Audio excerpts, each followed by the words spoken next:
Hello everyone, welcome to week 12's lecture discussion on our discussion session series.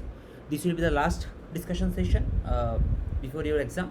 There will be probably one more discussion session to recapitulate everything, but it will be the last discussion session as such among all the 12-week discussion session series. So let's begin. Okay, so this week we are going to solve problems based on architectures of half headers and full headers, various architectures that are available to us. So the first question is, we have been given a number of statements and we have to identify whether the statements are correct or false. Okay, the first statement is the sum of a half header is x naught a of b if a and b are the inputs. So we know basically if a and b are inputs,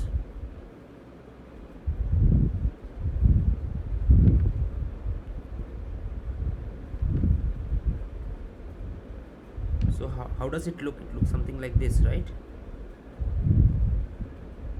So you can see S resembles that of an XOR gate.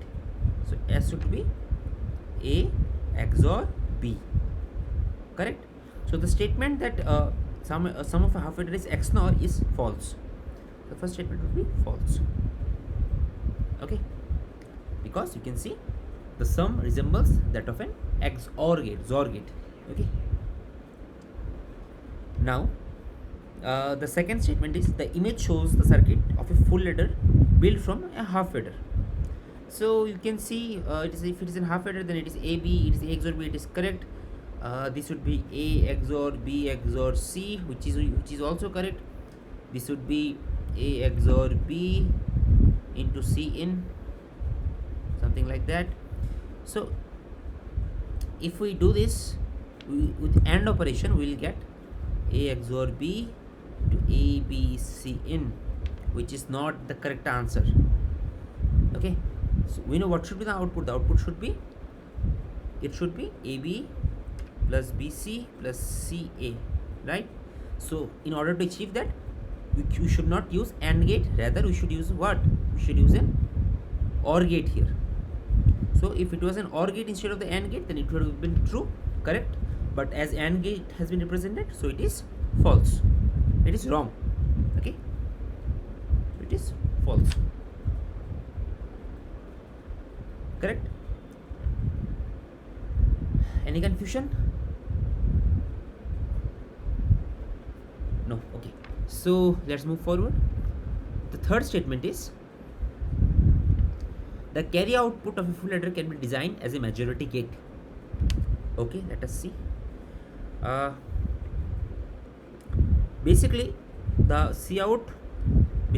Cout is, the expression for Cout is AB BC C in, to be precise, C in A, correct? So let me draw the truth table, easy for you to understand. A 0 0 0 0 0 1 0 1 0 0 1 1 1 0 0 1 0 1 1 1 0 1 1 1 1 2 3 4 5 6 7 8. Okay, so what would be the outputs? 0 0 1 0 1 0 0 1 1 0 0 1 0 1 1 1, correct? Now check, interesting thing, what is a majority gate? Majority gate, like to be more precise, it is a 3-input majority gate. So generally in a majority gate there are generally odd number of inputs, and if more number of inputs are 1, the output becomes 1. If more number of inputs are 0, the output becomes 0. So if it is a majority gate with 3 inputs, if 2 of the inputs are 1, my output will be 1. If 2 of the inputs are 0, my output would be 0. This is basically a majority gate. Okay, simple. So there are it can be 5 input, 7 input, and so on. Even number of inputs are also possible, then some biases are required, but in our case it is a 3-input majority gate because there are 3 inputs, A, B and C in, correct? So now see an interesting fact. first one, you can see more number of gates are more number of inputs are 0, we are getting an output of 0. Here more number of outputs are 0, we are getting an output of 0. Same here, 2 0 1 1, 2 zeros and 1 1, so output is 0. Here you can see, as there are 2 ones and 1 0, the majority of the inputs are high, 1, so the output also becomes 1. Even here 2 of the inputs are 0, so my output is 0. Here 2 of the inputs are 1, so my output is 1. Same in these two cases also, 2 and 3 number of inputs are high respectively, so my outputs are also high. So you can see Cout can be represented using a 3 input majority gate.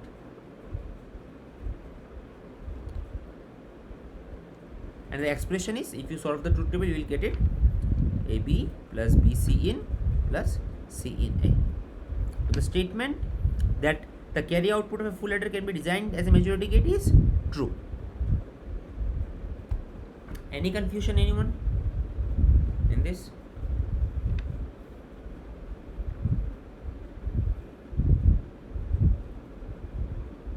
Anyone, if you guys have any confusion in understanding the concept, please let me know.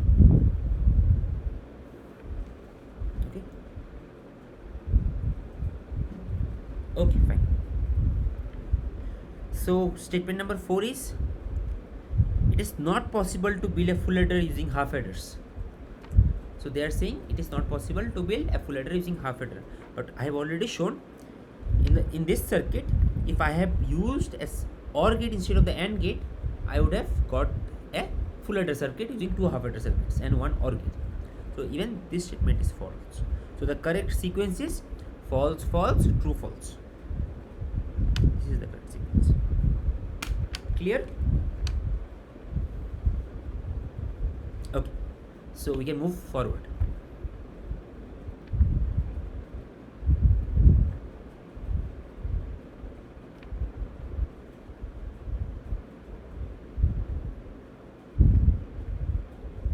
Fine. Okay.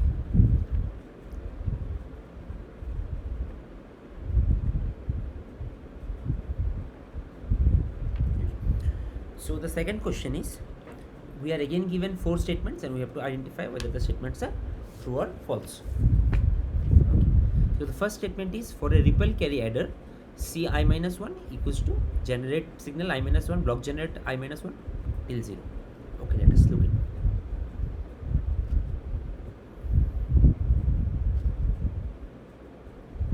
Actually, there is nothing special to look into it because sir has already given the expression, and you can go like it is defined as such only, that this statement is correct. Ci-1 is equals to Gi-1 is to 0. Okay, and say these are my ripple carry adders. Okay. So this would be C in, there will be 2 inputs, let me call them A0, B0, simply A1, B1. Okay, so this would be Cout 1 maybe, this would be S0, Cout 0, and so on, right? This would be Ci, this would be Si. Fine. So we know like it is the definition of Gi-1 till 0 is, it would be equals to Ci-1. So this is, first one is true. Second one, Ci equals to Gi-1 is till 1, no, it's false because these two are contradicting, so second one is false. So basically, why we are using so many architectures of an adder circuit? This is because when we will be designing computational blocks like the ALUs and all, arithmetic logic units, adders and multipliers becomes one of the most basic building blocks of them. So we want a highly optimized adder in both in terms of delay as well as in terms of area. So we can either optimize them by by scaling the device, scaling the MOSFET to lower technology node, that is always happening. Second is architecture level solutions. Like the various architectures that you have seen, you will see that we can significantly reduce the delay simply by using channeling the signals or routing the signals properly one after another in such a way that we can save some time, some delay.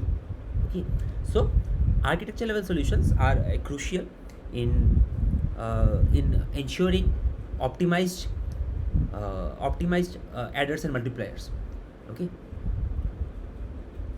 Yeah,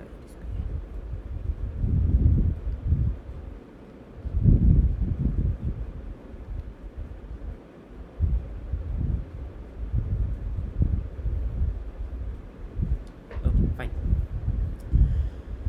Third statement is SI is XOR of PI GI minus 1 till 0. It is also true. Like I cannot do much because this is how the signals uh, the signals are defined. Okay, so just look into the architecture and you have to know that how this SI, CI, G block generate signals are defined. So this is how they are defined. And the last statement is of course false because these two are again contradicting. It is not SI minus 1, it will be SI. Okay, so it will be false. So the correct sequence would be uh, true, false, true, false.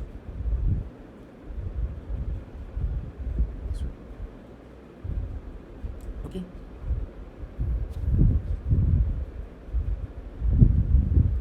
Now from the third question, it's here a little bit of calculation is involved, but like you can really visualize the delays that we are encountering for various architectures now, and you will be able to understand okay why we are getting like how much optimization we are getting by using different architecture optimized architectures.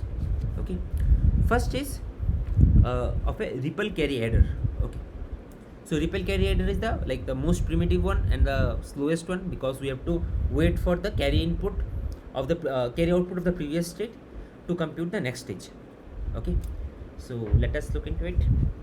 So it has been given that for a ripple carry adder, it is given that A is 1 1 1 1, B is 0 1 0 1, C in that is the like the input carry input, that is the C input of the first stage, C0 is 0. Now we have been asked to choose the correct options. Okay, let us look at it.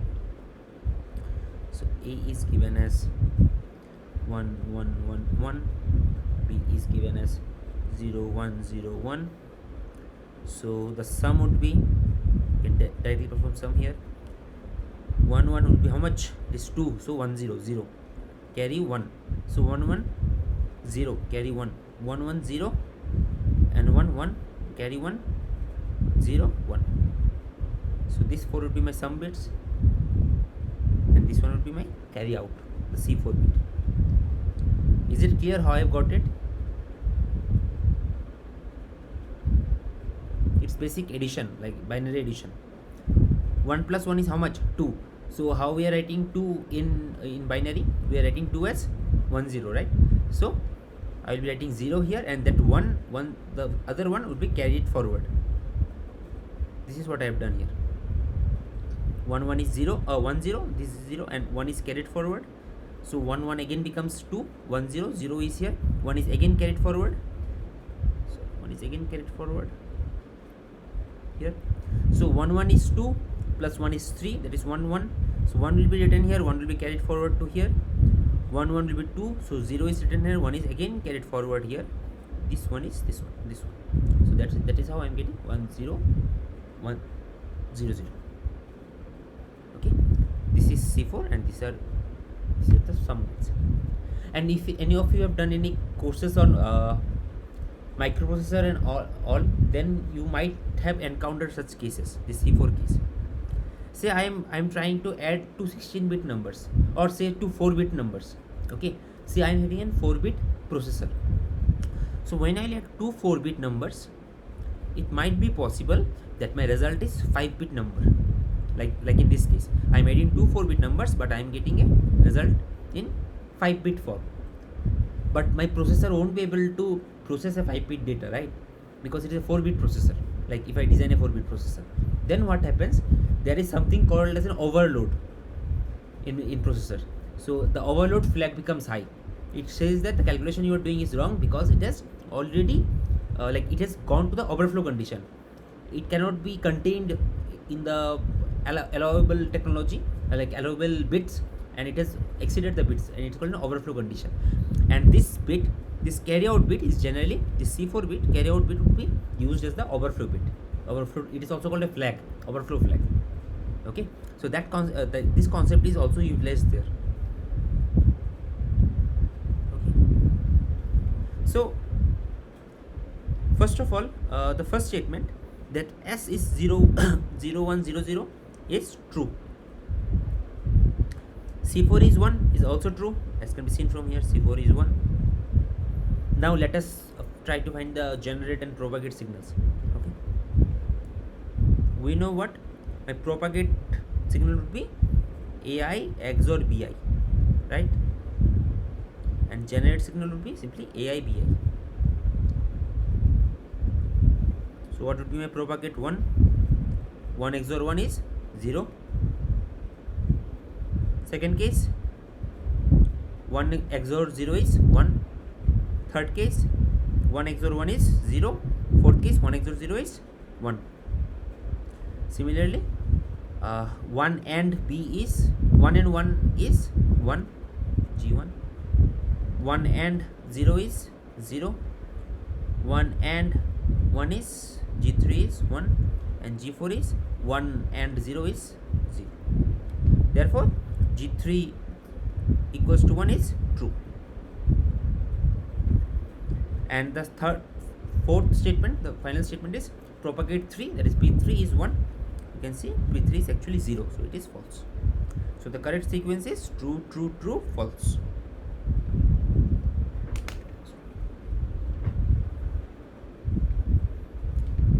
Any confusion? Take a moment and like try to grasp what I am saying. See whether you are understanding it or not.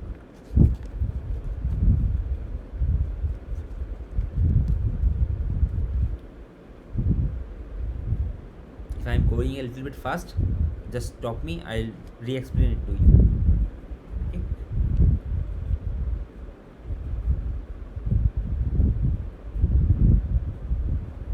Anyone is having any confusion, any doubts, please let me know.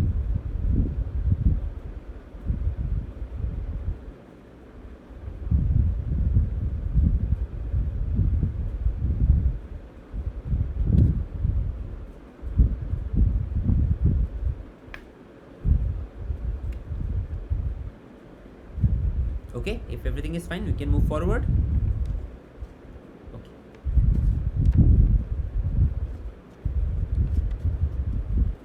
Question number 4.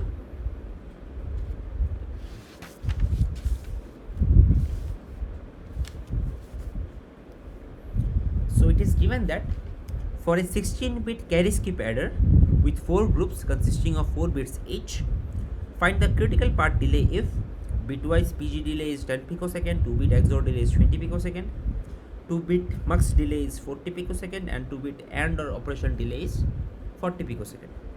Okay, fine. So we know for carry skip adder, so G is A and B, right? Okay. So G is A and B, right? Should be 1. Okay, let me check.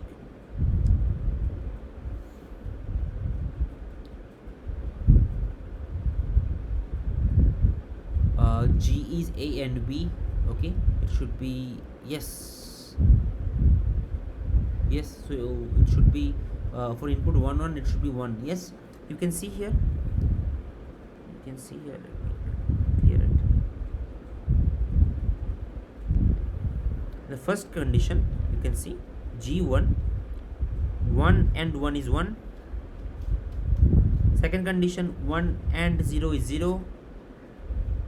Third condition, 1 and 1 is 1. Fourth condition, 1 and 0 is 0. So this is what I have done, Bhavna. Okay, fine.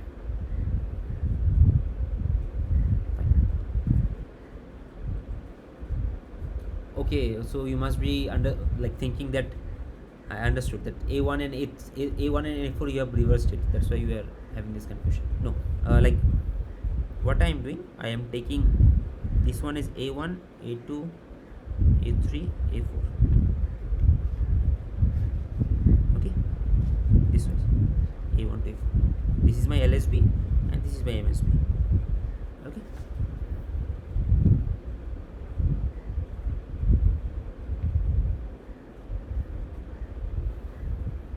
Fine. Okay. So we are looking into carry skip adder. So for carry skip adder,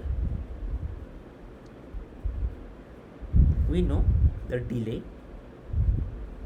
If it is 16-bit carry skip adder, then the T delay from C input to S16, the critical path, would be equals to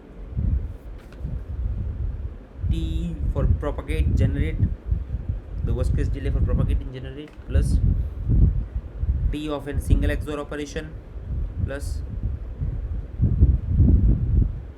T of K minus 1 into T of mux, plus 2 into N minus 1 T of AND OR operation. Okay, now what is K and N? K is the number of groups and N is the number of bits in the group, bits in each group. Fine. Therefore, my T delay would be how much? It would be TPG is given as 10 picosecond. So 10 picosecond plus T XOR is given as 20 picosecond for 2-bit input. 20 picosecond. K is given as 4, N is given as 4. So K minus 1 is 4 minus 1 into T mux. T mux is given as 40 picosecond. And 2 into N minus 1. N is again given as 4. So 4 minus 1 into T addition, T AND OR. So 2-bit AND OR delay is given as in 40 picosecond. 40 picosecond. So it will be 20. So 10 plus 20 plus 3 into 40 is 120, plus 2 into 3 is 6, plus 4 6 into 4 is 240 picosecond.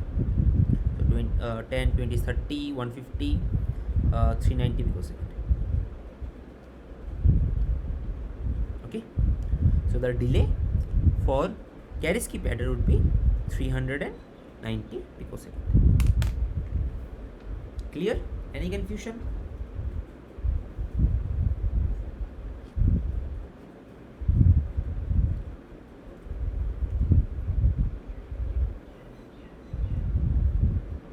I would suggest you guys to go and practice such problems, because like generally it is difficult to remember the formulas, but as you practice them, like this will get set in your mind. Okay.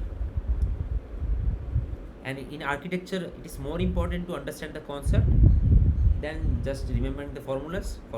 Formulas is fine, but to understand how we are dealing with it, how we are reducing the delays is crucial, so that once you grasp the idea, even if the circuit changes, instead of adder you go to another technology, another kind of circuit, still you can employ them to reduce the net delay of the circuit. Okay, so it's better to understand the concept, how we are doing it, how we are dealing with it, and try to practice some numericals also for your exams, as your exams are near. Okay, not only this, all the topics in general. So clear this much, everyone?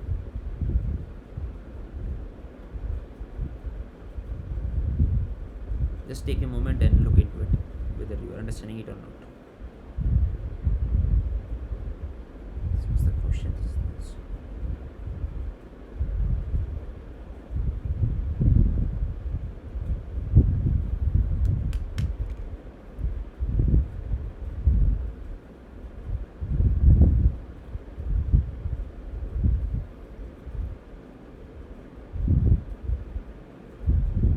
if everything is okay, we can move forward then.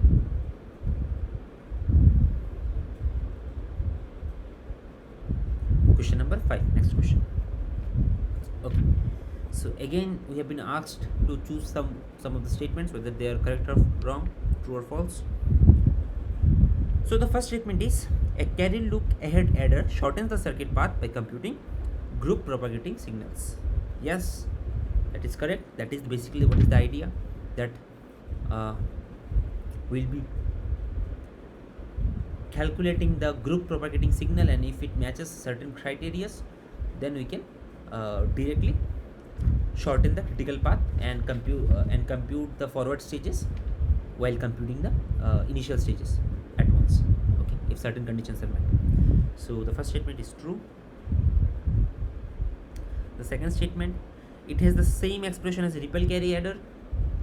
So we know ripple carry adder is the worst, like worst in terms of delay. So no, it doesn't have the same expression as ripple carry adder. Rather, it has same expression as CLS. Okay, carry look ahead adders. So for CLA, the expression was something like G generate 8 to 0 was equals to generate 8 to 5, something of this order. And for carry skip adder,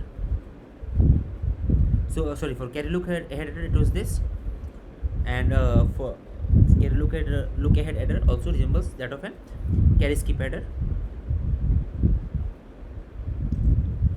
Carry skip adder was something like G 0 was equals to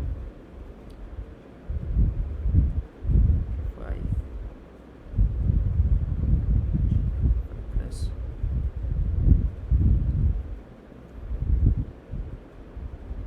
So carry look ahead adder resembles to that of an carry skip adder, but not ripple carry adder. The second statement is false. Third statement is it uses multiplexers in the critical path like a carry skip ahead adder. It is also false. If you go and check the architecture, it doesn't use this mux. Okay, so the correct sequence is true, false, false. True, false, false. Okay. Next question.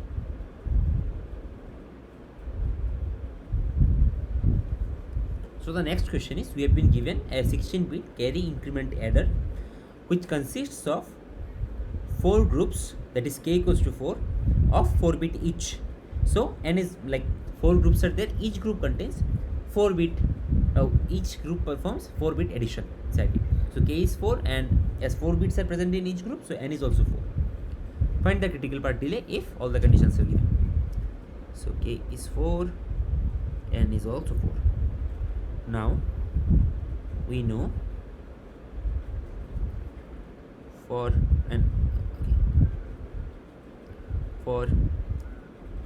carry increment adder,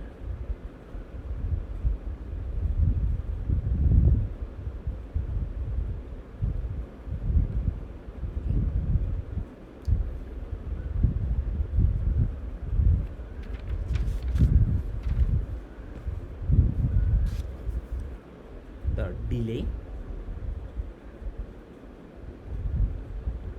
from C input to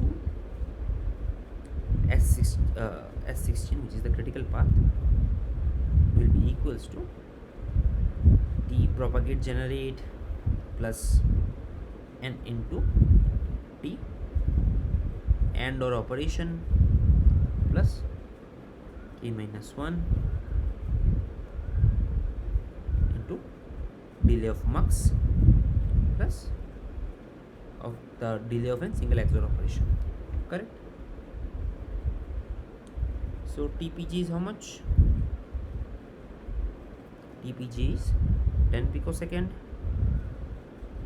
plus N is 4 and T AND OR operation is 40 picosecond plus K is also 4. So 4 minus 1 into T max. T max is 40 picosecond and XOR operation is 20 picosecond. Okay, so it becomes 10 picosecond plus 160 picosecond plus 3 into 40, that is 120 picosecond plus 20 picosecond. So it is 160, 170, 290, 310 picosecond. Yes. Clear?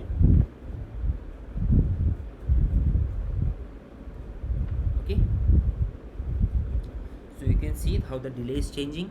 Initially for carry skip adder it was 390 picosecond, but for carry look adder, carry look ahead adder, it is 310 picosecond. Like we have again saved 80 picosecond of delay, okay, by using this architecture.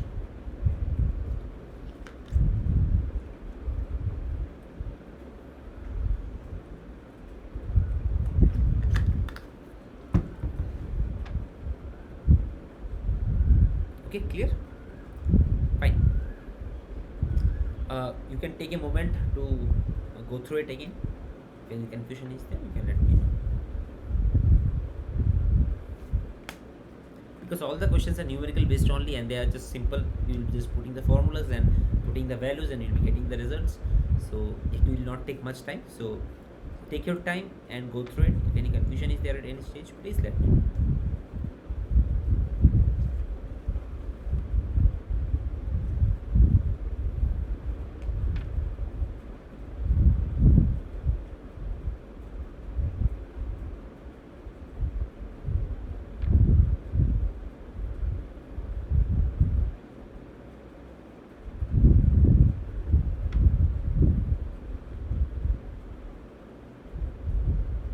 Fine. Okay, let us move forward. Question number 7 is, for a 16-bit carry select adder consisting of 4 groups of 4 bits each, find the critical path delay if 2-bit bitwise PG delay is 10 picosecond, 2-bit XOR delay is 20 picosecond, 2-bit mux delay is 40 picosecond, and 2-bit AND or operation delay is 40 picosecond. Okay, this is carry select adder. Our previous one was carry increment adder. Okay,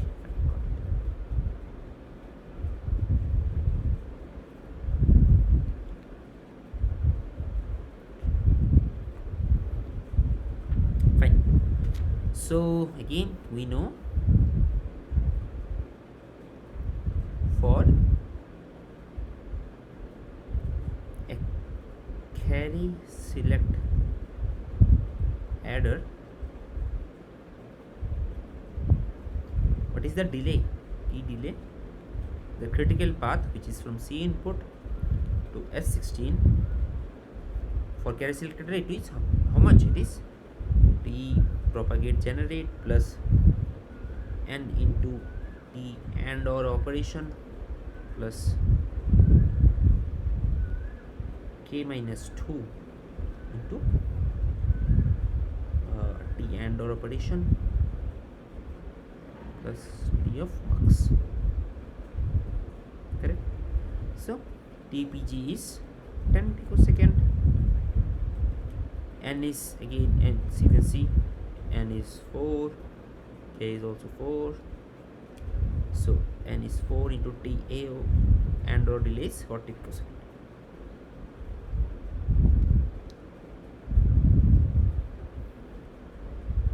K minus 2 is again 4 minus 2 into TAO is 40 picosecond and T mux is 40 picosecond. So it will come as 10 picosecond plus 160 picosecond plus 80 picosecond plus 40 picosecond. Okay. So 290 picosecond.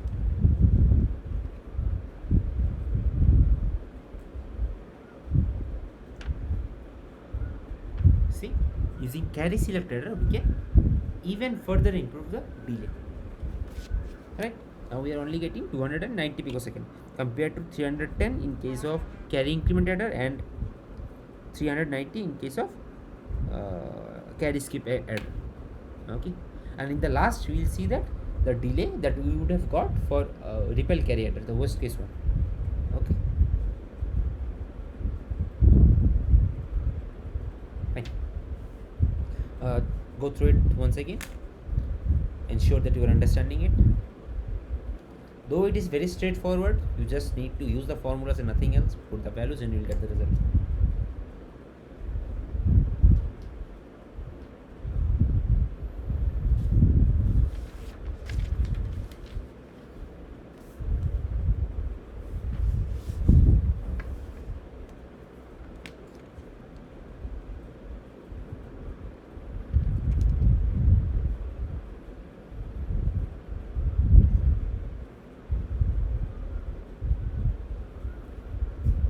Okay, clear everyone?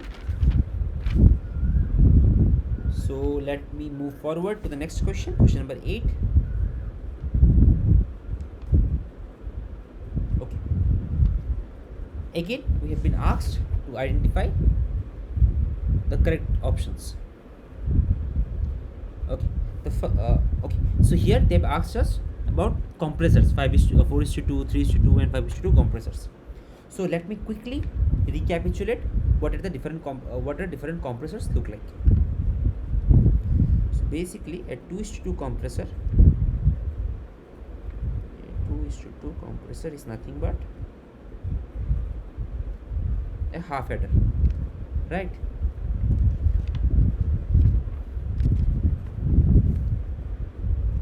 It will be nothing but a half adder.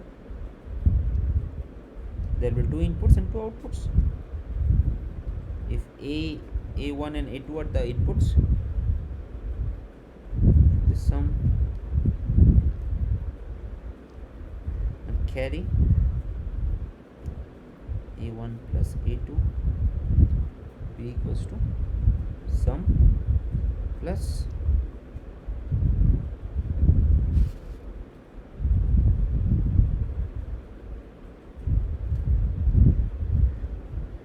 into carry. This is a 2 is to 2 by 2 compressor. Okay, now what about a 3 by 2 compressor? There will be 3 inputs and 2 outputs. So what kind of adder can be used? A full adder can be used for it, right? We have 3 inputs and 2 outputs,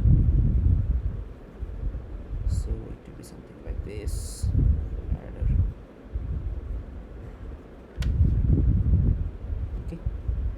So A, B, C in will be 2 output, S and C out will be 2 outputs. C. Okay. Let me not draw it. Simple.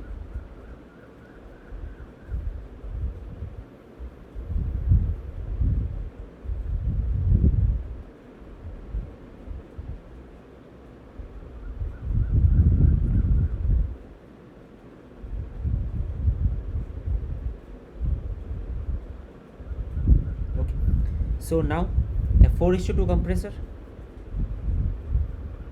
So yes, 2 full adders will be used.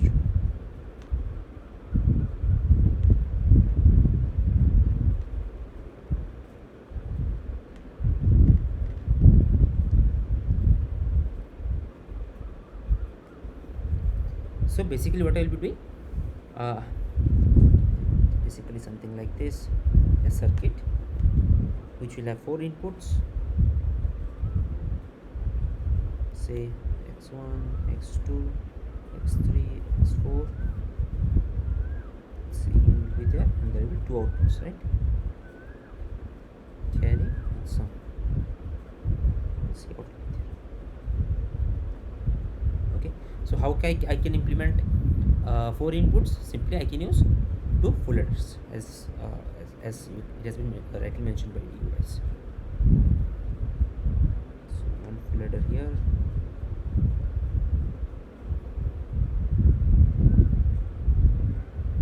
so x1, x2, x3 would basically go into A, B and C in. Okay, so I'll be getting a C out from here. There will be another full adder ladder circuit. This is the S, and X4 will come here, and another C will come here with some and carry.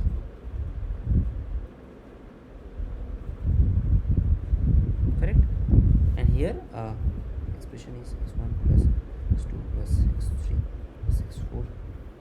Take this sum plus ऐसा carry plus C out. Okay. Now how would a 5:2 compressor look like?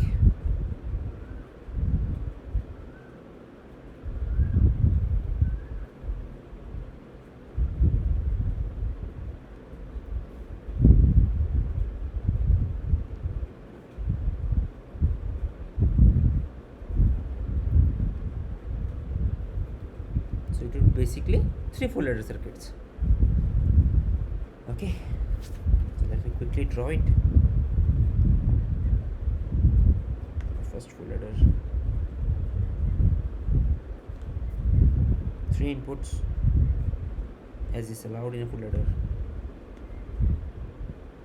x1, x2, x3, C out 1.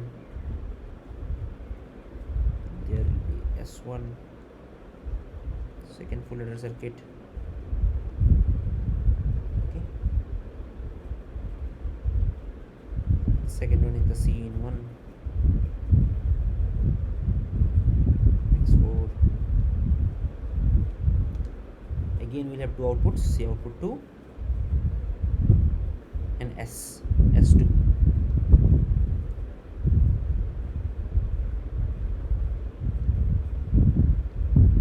Ladder, so it should be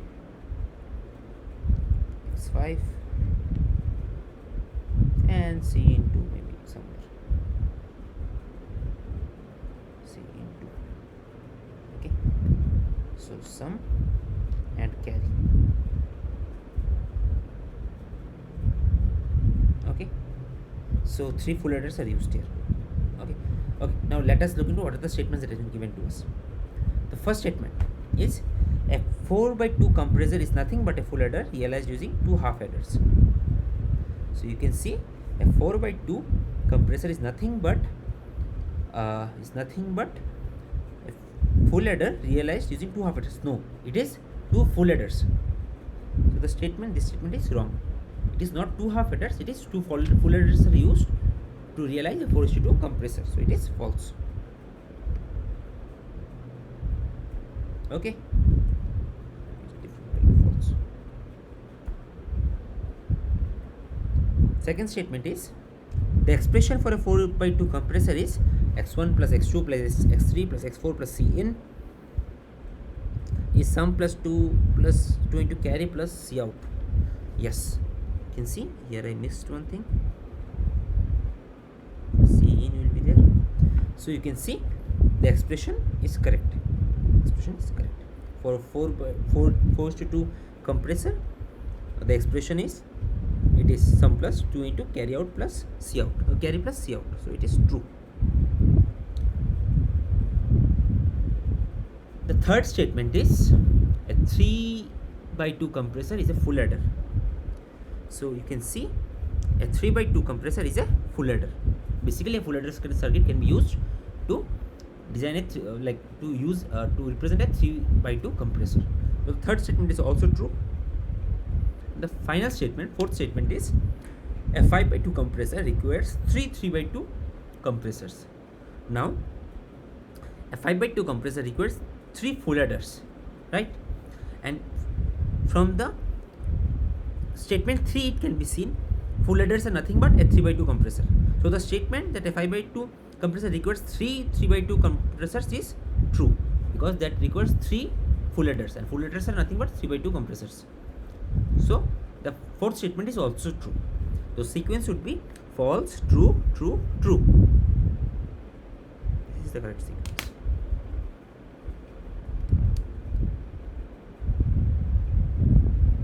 Okay. Any confusion, anyone?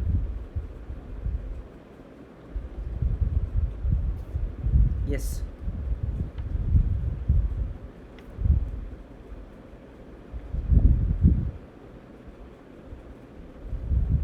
Yes, carry input carry as one of the inputs. Yes.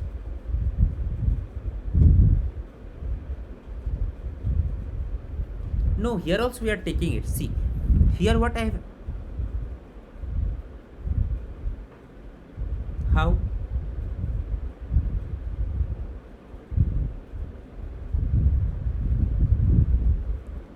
See, this is a 4 by 2 compressor, right? You are talking about this, right?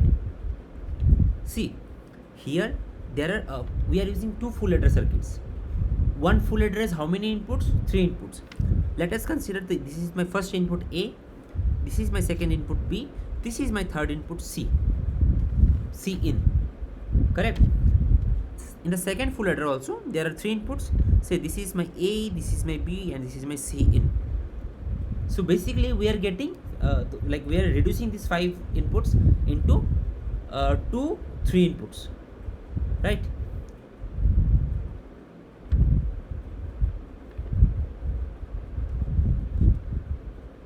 Yes.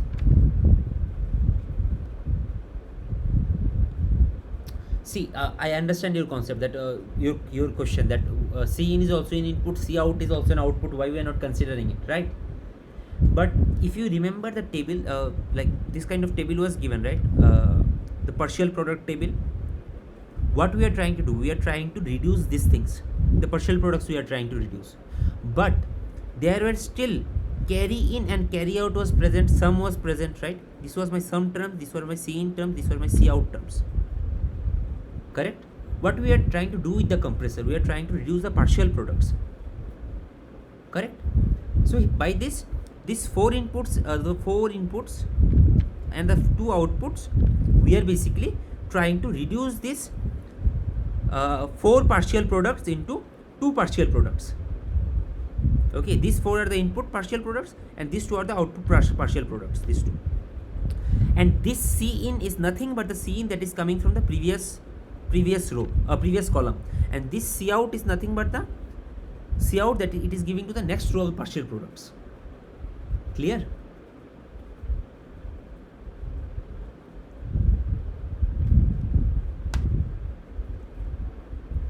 Yes, it is like even in school what you used to do, like when you have learnt multiplication in first standard or second standard. So what you used to do, you used to write like this, right? C 75 into 95. What you used to do, you used to write like this, then you used to skip one line, then you used to write like this, right? What are these are partial product terms. So here what we are trying to do, we are trying to, like, we cannot directly multiply them because it would be like how to implement them, we have to implement them using additions only. So after partial products are achieved, we are adding them, right? And we are trying to reduce the partial product terms. To reduce it, we are doing all this compressor and all these things. Okay, so you go through the lectures once again, the concept will be more clear to you. Okay, fine. The question is valid, like it's a completely valid and right question, that why we are doing it, from why we are not considering them as the inputs and outputs. Basically these are the C ins from the previous columns and these are the C outs to the next column. In between we are using these compressors to reduce the partial product terms, like from 4 to 2 means 4 partial products we want to reduce to 2 partial products. Okay, this is what we are doing basically. Clear? Anyone, any more question?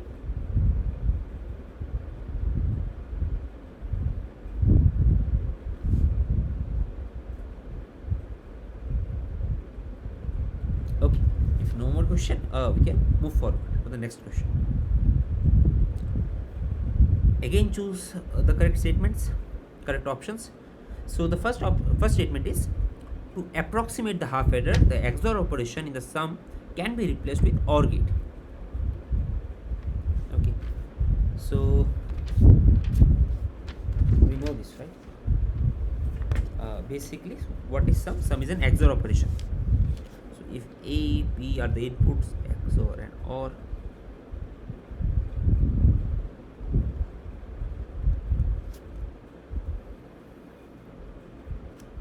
So basically this is my XOR operation and this is my OR operation. right? So if I replace the XOR operation with OR operation, this the output for this 1 bit would be erroneous, right? But actually what happens in stochastic computing circuits are designed in such a way they can handle little bit of errors. Okay, that's why OR can be used to replace the XOR operation in sum. Okay, so the first statement is true.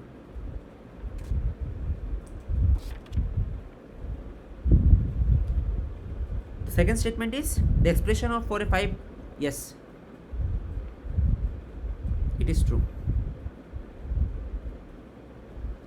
Like you want to understand how OR can be used to replace this XOR gate, but like it will be really a long discussion, so I would recommend you to go and see the lecture once again. Okay, because uh, like let me give you the idea in general what we do in approximate computing or stochastic computing, not stochastic, approximate computing. Okay, in approximate computing the idea is there are certain elements which consumes lots of area and which consumes lots of energy and which contribute significantly to delays, like multiplication circuits. Okay, like multiplication circuits. So what we try to do, we try to replace these circuits with simpler circuits which can perform the operation almost similarly with small amount of errors, and my whole circuit is designed in such a way they can handle small amount of errors. Okay, so you can see XOR gate generally, what is the expression of XOR? It is a bar b plus ab bar, right? So you need to use one OR gate, you need to use two AND gates, and you need to use two inverters. So two inverters, two AND, one OR. So you can see so many circuits are so many logic gates are required, right? So much area consumption, so much delay, and so much energy consumption. Okay, so if I can replace the whole circuit with a single OR operation, the output would not be correct, it would be erroneous for this combination. But even this combination will not happen always, right? If I take that the probability of each input happening is 50%, then the probability of one occurring is 50%, probability of 0 occurring is 50%, then the probability of I'm getting the input a b as 1 is how much? 25%, right? So for small amount of time, like it will give me erroneous result, rest of the time it will work perfectly. So I will be designing my circuit in such a way that it will be able to handle such kind of errors. Okay, how we are designing it, go see the lecture, it will be, sir has explained it nicely, it will be clear to you. And let me give you another interesting example, like which I was working recently. You know probabilities, right? So probabilities are what? Some numbers which lies between 0 to 1, correct? Now designing multiplication circuits are so difficult. To design circuits which can perform multiplication of probabilities, that is floating numbers, it's a cumbersome job. Okay, it's a tedious job, it's very difficult, it will consume huge amount of power. So what we can do, if I want to multiply two probabilities px1 and px2, okay, instead of designing floating number multiplication circuits, what we can do, we can represent these probabilities as bit streams, as stochastic number bit streams, as a random bit stream of 0 1 0 0 0 1. Okay, 0 0 0 1, and we can simply pass them through an AND operation, and the output that I will get will give me the probability pz, which will be multiplication of px1 and px2.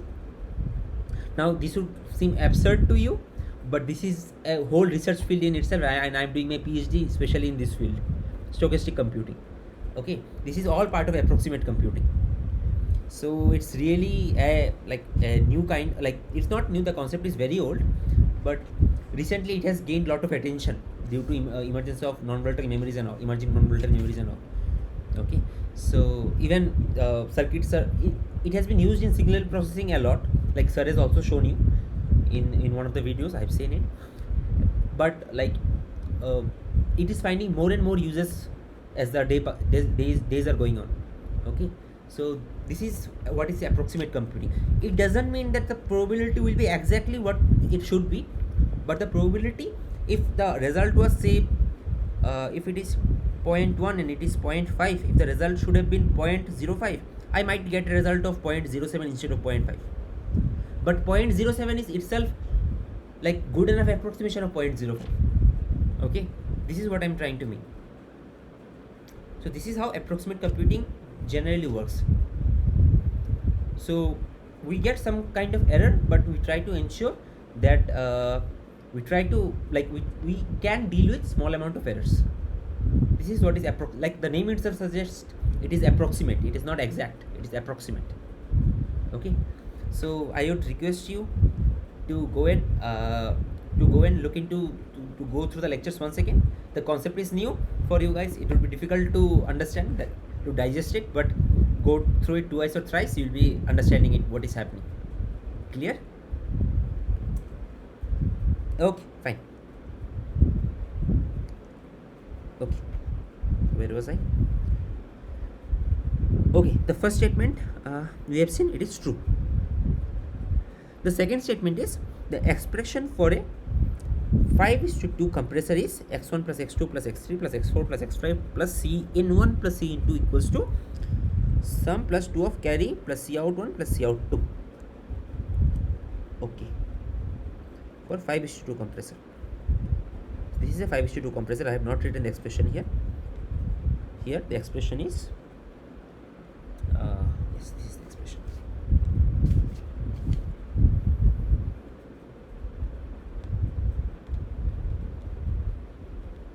x5 plus c in 1 plus c in 2, that is this 5 and this 2, these are the inputs, is equals to sum is to carry c out 1 plus c out 2. Okay,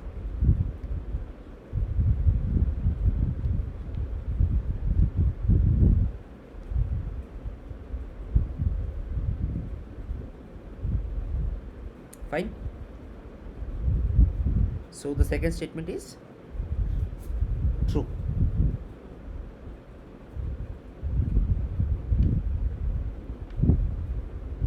It's true.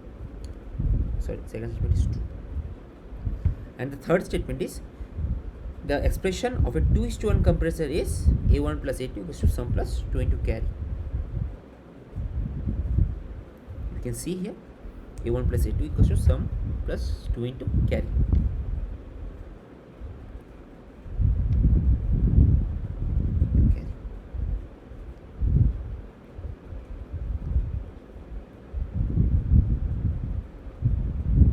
Okay, so even this statement is true. So the correct sequence is true, true and true. All the three statements are true.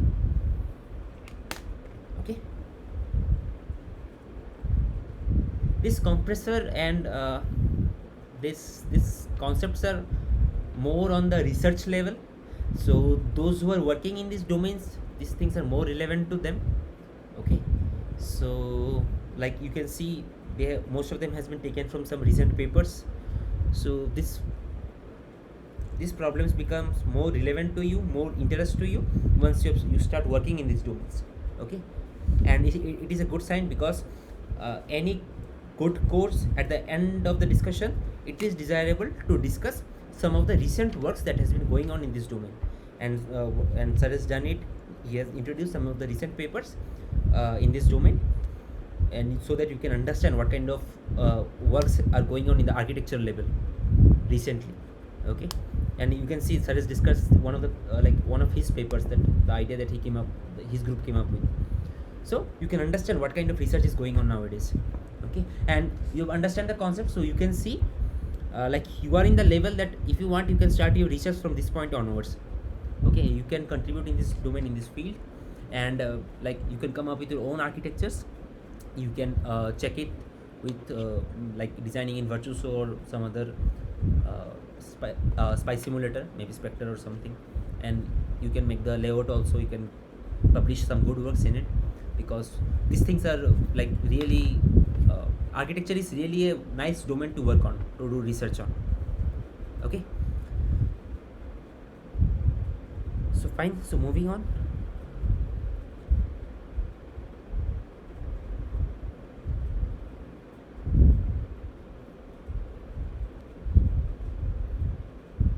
The last question, question number 10. So it has been said that for a 16-bit carry ripple ladder, find the critical path delay if 2-bit, like the same condition, 2-bit bitwise PG delay is 10 picosecond, 2-bit XOR delay is 20 picosecond, 2-bit mux delay is 40 picosecond, and 2-bit AND or operational delay is 40 picosecond. So it is the worst case, the ripple carry adder case. Okay, so let us look how much delay we are getting for this case. So okay, we know for carry ripple adder,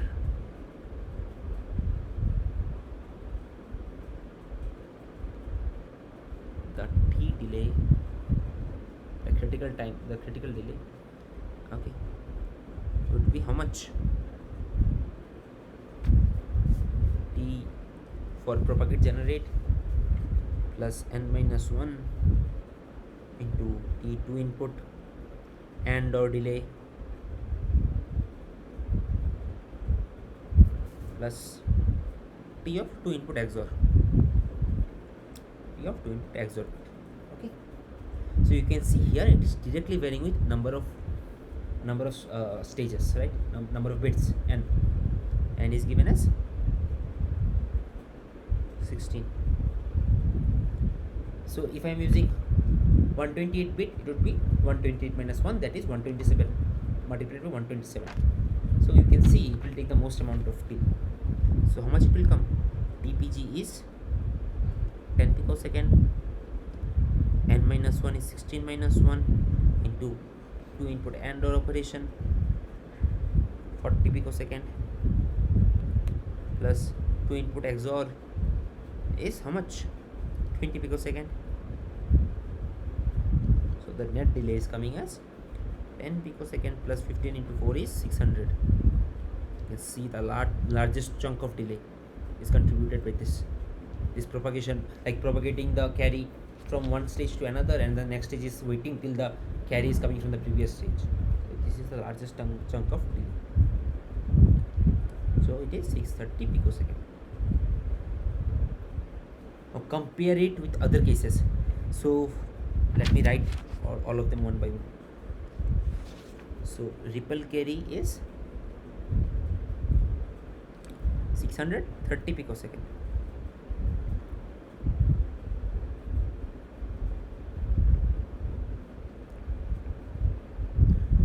Carry select is how much?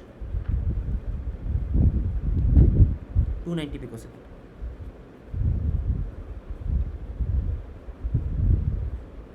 It's 290 picosecond.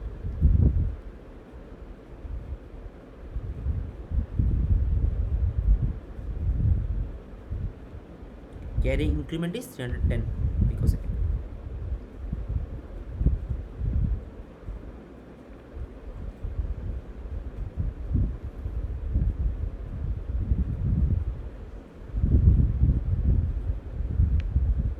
And carry skip adder is 390 picosecond. Yes.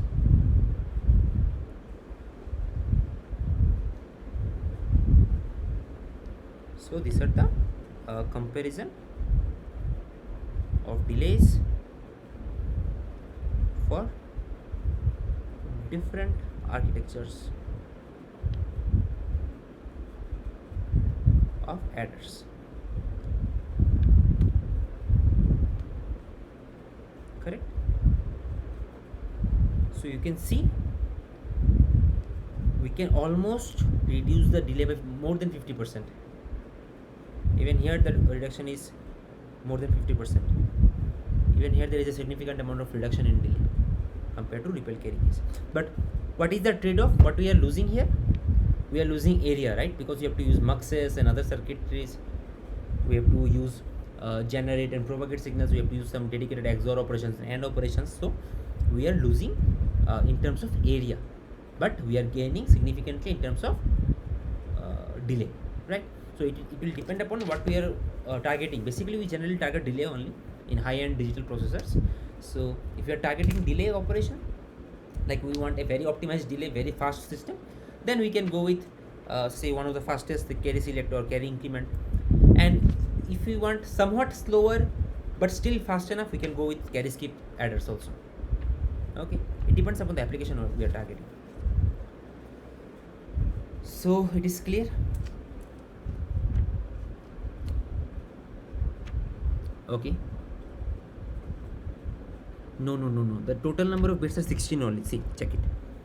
See, 16 bit. Let me tell you. Let me show you. 16 bit. 16 bit. 16 bit. See, everything is 16 bit. So what you are saying is 4 and 4. This were k equals to 4, n equals to 4. So what they have done to improve the speed, the 16 bits, they have further subdivided into groups. Okay, they have divided into k number of groups. Okay, here k is taken as 4, but you can take any value of k. So there will be 1, 2, 3, 4 groups, and each group will contain 4 bits. So each bit of the k group, so number of bits will be, it is represented as n, which is also 4 in our case. So the whole 16 bit, what they have done, they have divided it into 4 or say k number of groups. Like in the first lecture in this series, in this week 12, he has talked about propagate and generate, right? But and then he talked about group propagate and group generate. But it is not necessary that all for 16-bit combination, all my state will be in generate state. If all my state were in generate state in a 16-bit combination, I could have simply used the generate condition, which was I think A XOR B, something like that, and I did not have to wait for any condition, and I could have got this delay at the earliest. Then this would have been my condition, and I have to wait for this one. And if everything is in the in generate state, then I could have got all the processes together. But generally this is not the condition, right? So what we do, we divide it into chunks, groups of a smaller number of bits, k groups of n number of bits, and we check whether each of the group is satisfying this condition or not.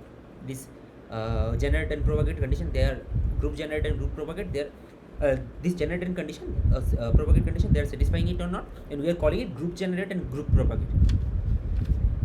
As 16-bit, it is like, even if you go to 128-bit processor, it is highly unlikely that 128 be at generate state at once. So we'll be dividing into smaller bits, smaller chunks, and if some of them is satisfying that condition, this would significantly improve the speed of our architecture, of our system. So this is basically the idea. Okay. So I always like, according to me, my view is idea is more important. Like numericals and all, it is very they are important to get idea about the values that we are dealing with, but how it is happening, why it is happening, and what can be done to further improve it is very important. Understanding that concept is very important. So I would ask you guys to focus on that part, understanding the concepts. Okay, understanding why they are happening, so that in the future, if you are dealing with some other kind of problems also, you can implement this idea in other domains as well, or other research problems as well. Okay, so this is the idea. Any more questions, anyone?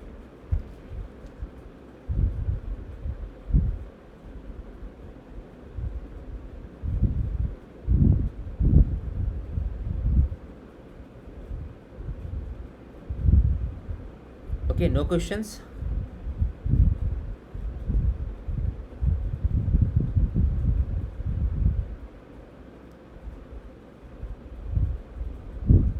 Okay, if there are no further questions, yes, please. Not next week, this week Sunday we'll be having the final session, discussion session. This Sunday. I think the time is, you will be notified about the time. I don't remember the time right now, but I think it is from 6 only, I have to check it. Okay. Actually, that would be more kind of discussion session. Like, if you guys have any problems regarding these questions, you guys can ask me. I try to solve it. If like it might happen that I forgotten the concepts, then just I will ask you to give me a mail. I'll be get back to you with the probable approach to the answer. Okay. So that is the idea. And I think you guys will also have an meeting with the Professor Madhav Rao, because last year's lecture I was seeing that I have seen that there is a final discussion session with the professor. So it might happen that you guys will have a discussion session with professor.